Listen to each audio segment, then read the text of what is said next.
ಮತ್ತೊಂದು ಚರ್ಚೆ ಸರ್, ಈಗ ಕುಮಾರಸ್ವಾಮಿ ಸ್ಪರ್ಧೆ ಎಲ್ಲಿ ಅಂತೇಳಿ, ಯಾಕಂದ್ರೆ ನಿಮ್ಮ ಒಂದು ಮಾತು ಬಹಳ ಚರ್ಚೆ ಆಗ್ತಿದೆ ಅಂತೇಳಿ ಸರ್. ಏನ್ ಚರ್ಚೆ ಅಣ್ಣ? ಯಾವ ಚರ್ಚೆ? ಅದ್ ಯಾಕೆ ಅಷ್ಟು ಡೌಟ್ ಮಾಡ್ತಿರಲ್ಲ? ಅಲ್ಲ ಬರೋದೇನಿದೆ ರೀ?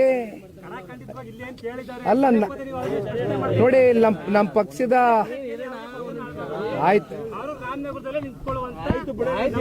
ಆಯ್ತಲ್ಲ, ಅವರೇ ಉತ್ತರ ಕೊಟ್ರಲ್ಲ.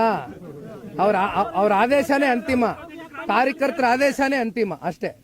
ಎಲ್ಲಿ ಹೇಳಿ ನಾನು? ಓದ್ ಬಂದ್ ಕಡೆ ಪ್ರತಿ ಜಿಲ್ಲೆ ಪ್ರತಿ ತಾಲೂಕಲ್ಲೂ ಇದೇ ಪ್ರಶ್ನೆ ಕೇಳ್ತೀರಿ. ಒಳ್ಳೆ ಕತೆ ಐತಲ್ಲ. ಯಾವುದೋ ಒಂದು ಚುನಾವಣೆನಲ್ಲಿ ಈಗ ತಾನೇ ಕಾರ್ಡ್ ಬಗ್ಗೆ ಹೇಳಿದೆ. ಇನ್ನು ಪಾಪ ರೌಂಡ್ ಅಪ್ ಆದಂತ ವ್ಯಕ್ತಿಗಳು ಬಹಳ ಜನ ಇದ್ದಾರೆ. ನಿಖಿಲ್ ಕುಮಾರಸ್ವಾಮಿ ಮುಂದೆನೂ ರೌಂಡ್ ಅಪ್ ಆಗ್ತಾರೆ. ನಾ ತಲೆ ಕೆಡಿಸ್ಕೊಳ್ಳಲ್ಲ. ಯಾಕೆ ಹೇಳಿ? ಇಲ್ಲಿ ಜನಕ್ಕೆ ದುಡ್ದಿದ್ದೀವಿ, ಸರ್ವಿಸ್ ಕೊಟ್ಟಿದ್ದೀವಿ, ಕೆಲಸ ಮಾಡಿದ್ದೀವಿ. ಈ ಕುಟುಂಬ ಜನ ನಮ್ಮನ್ನು ಕಾಪಾಡ್ಕೊಳ್ತಾರೆ ಅಂತಕ್ಕಂಥ ಸಂಪೂರ್ಣ ವಿಶ್ವಾಸ ನನಗಿದೆ. ಜೊತೆಲಿ ನನ್ನನ್ನು ನಂಬ್ಕೊಂಡಿರ್ತಕ್ಕಂಥ ಕಾರ್ಯಕರ್ತರು, ಮುಖಂಡರು, ನನ್ನ ವರ್ಗನ ನಾನು ಬೀದಿ ಪಾಲ್ ಮಾಡಿ ಹೋಗ್ತಕ್ಕಂಥ ಪಲಾಯನವಾದಿ ರಾಜಕಾರಣ ಮಾಡ್ತಕ್ಕಂಥ ಪ್ರಶ್ನೆ ಇಲ್ಲ. ಆಯ್ತಲ್ಲ? ಪದೇ ಪದೇ ಕೇಳಬೇಡಿ. ನಾನು ರಾಮನಗರ ಪದೇ ಪದೇ ದಯಮಾಡಿ ಹೇಳ್ತೀನಿ, ಫಿಕ್ಸ್ ಆಗಿ ಹೋಗಿದ್ದೀನಿ. ಯಾವುದೇ ಅನುಮಾನ ಬೇಡ.